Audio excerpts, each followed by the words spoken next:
From Wish TV and the All Indiana Podcast Network, this is the Business, Equity, and Opportunities Podcast with Scott Sander. Welcome to the Business, Equity, and Opportunities Podcast. I'm Scott Sander. On this episode, as part of our celebration of Hispanic heritage, we're getting started, if you will, with a visit to the local artist, Ita Garcia, award-winning art teacher at Lawrence Township Spanish Immersion School. Her art career started in Puerto Rico as a mosaic artist, but now she extends her talents through painting and mixed media, celebrating the richness of her heritage. Every business is unique and has a target audience. If you own or manage a business, Circulus Digital Media can help you connect and grow your customer base with turnkey digital solutions that are nimble, offering best-in-class results, service, and support to reach a bigger customer base, allowing you to pinpoint a specific audience down to the smallest details. Get outside the city, the state, span the globe. Put Circulus Digital Media to work for you. Get started now at circulusdigital.com. That's circulusdigital.com. Would you introduce yourself to our audience and explain to people where we are right now? Where we are in my studio. My name is Margarita, but everyone calls me Ita Garcia. I am from Puerto Rico, and I have been in Indianapolis like around I think this is my 10th year here in Indianapolis. I'm a teacher. I am an art teacher at an immersion school at Forest Glen here in Lawrence Township. I teach K to 6.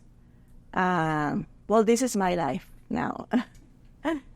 Talk to me a little bit about your paintings and your inspiration and what you've done with them and how you got started. Well, as you see, I love colors. That's one of the most important things that I like to do when I paint. I love to paint nature, many flowers, portraits, even though I'm not a realistic, artistic painter, but I do like painting like a fauvism, like another kind of color with painting. So I like the many cultural themes of my country and of Hispanic countries, because I know that they use like many colors. That is one of the things which I love much. So actually it's like that, most of part of it. When did how young were you when you decided to take up painting? I think I was like when I went to college. I started studying in sculpture, so it was like around 18 or 19 years old. And you do a lot of mosaics. Let's let people know that you're kind of a mixed media artist. I'm really like a sculptor. I mean, I'm a sculptor, but I have an injury in my neck, so I cannot be like take heavy things and everything. So my life, went to another. So I started doing like mosaics with broken plates and objects that I find. So when I'm Puerto Rican, I don't know if I said it already, but in Puerto Rico, I do a lot of mosaics, fair art fairs with my crosses and everything. I made crosses in mosaics with finding objects. And in Puerto Rico, I did a big mural, like 5 or 6 big murals in, it's called the Santuario of Schoenstatt in a little town in Puerto Rico. So basically I started doing mosaics, and in my free times I always painted. But since I'm in Indianapolis now, I felt that I cannot find so many colors in tiles, like tiles color tiles, and then I'm painting. Even though I have done mosaics in school, I have like a patio full of mosaics, but basically I'm a painter now. When did you start teaching? It was like in 1985. And what motivated you to become a teacher?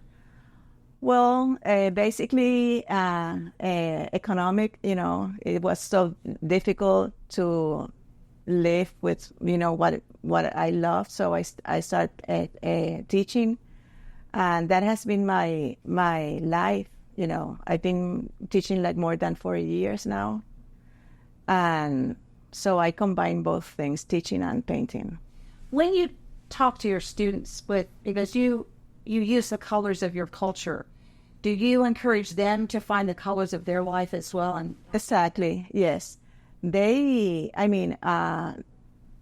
like a different thing of what they are used to, because that's one of the things that when I came here, one of the things that I didn't like. Everything was gray, white, and black, So it was like a big impression. And then for the kids, since I have many Hispanic kids, they love colors, and they're used to it, And when I see their drawings and when I see their paintings, they don't have to tell them, they already know.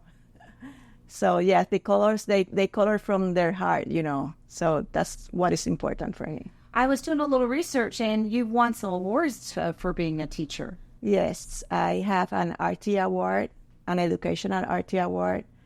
That was like my first or second year here.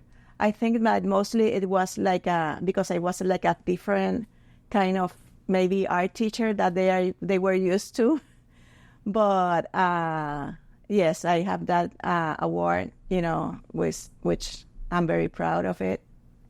And at school, well, they have gave me like many others too. Well, so your teaching and your artwork are definitely tied one to the other. But when it comes right down to it, what about the things that you were doing that do you get the most reward from personally? Well,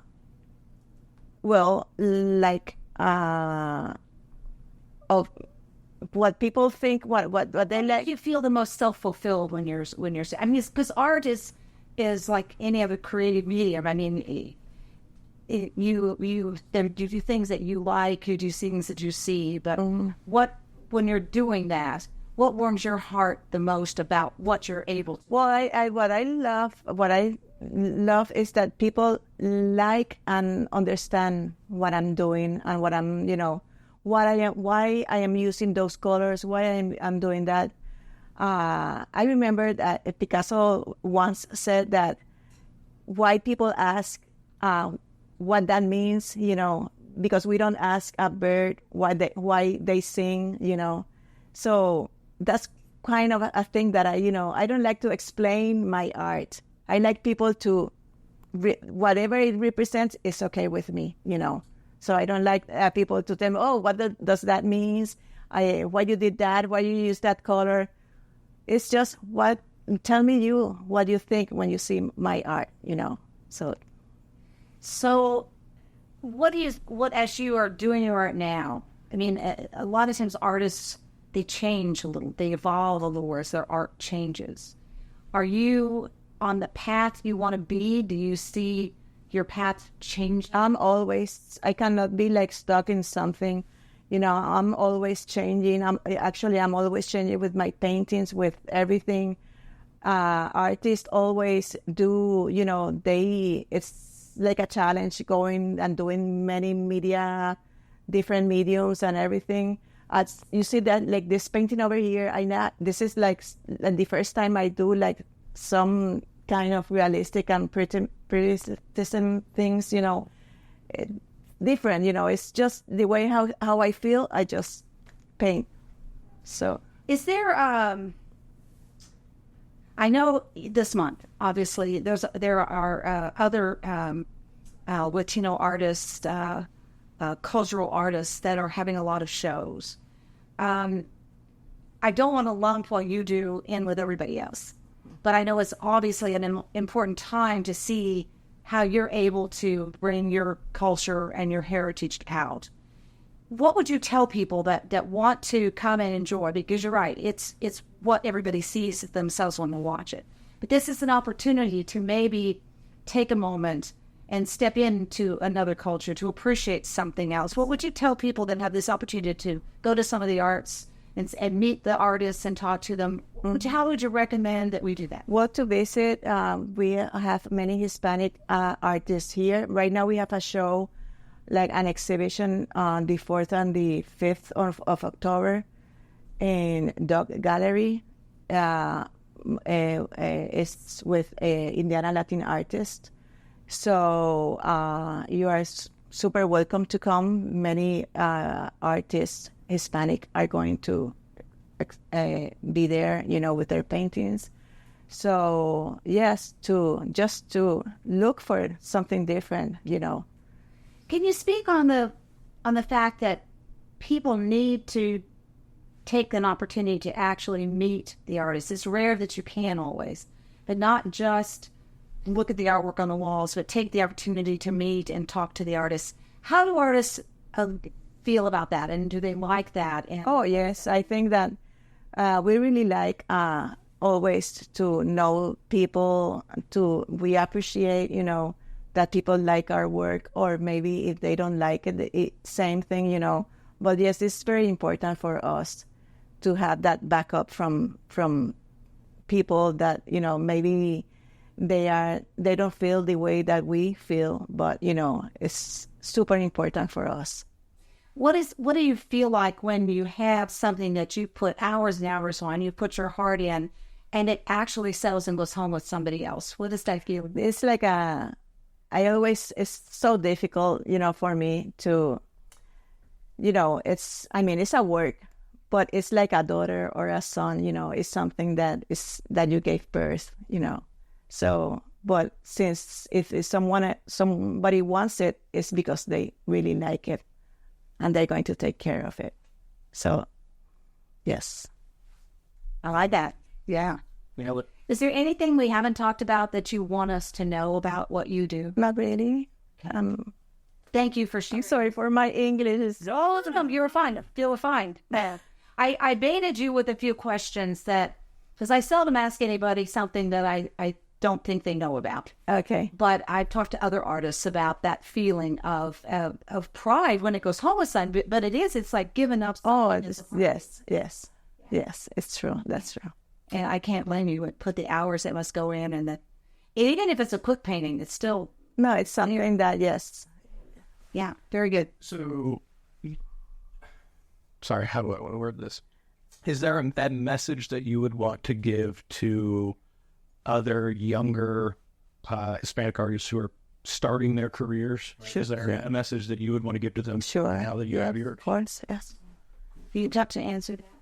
Okay. What would that message be? Oh, well, I have many student teachers. I had like 4 or 5 from Indiana University that they have come to be my student teacher, and what they really like is to be an artist. But they are like I see them as I was, that they want to be an artist, but they need the money to survive. So I tell them, you can do it. You can be an artist, and even though you can teach, but do it. So I am very proud. Last year I had one, and I see her in Instagram, and she's going for it. So, I feel very proud because maybe I didn't do that when I was a little bit scared. But in these times everything is different. Our thanks again to all the contributors who joined us for this episode of the Business Equity and Opportunities podcast. We hope you found it enlightening, useful, and inspiring. You'll find more information about the show on our website, BEOshow.com. You can watch Business Equity and Opportunities Sunday mornings at 10 on Wish TV or live stream it through wishtv.com. Each week we provide 7 full segments with topics ranging from how to get started and how to access capital to the day-to-day running of your business and questions about accounting and bookkeeping. We feature business news and trends and always share a success story from one of our contributors. Join us next time for more insights into the world of small business. Be sure to sign up for our Business Equity and Opportunities newsletter to get even more valuable, up-to-date information. And if you have any questions or you'd like to be part of our show, please email us. The address is beo@wishtv.com. We'd love to hear from you. I'm Scott Sander. Thanks for listening. Watch the Business Equity and Opportunity Show on Wish TV and access all of our content and share it on demand anytime at BEOshow.com. You can find more podcasts from Wish TV on the All Indiana Podcast Network at allindianapodcastnetwork.com.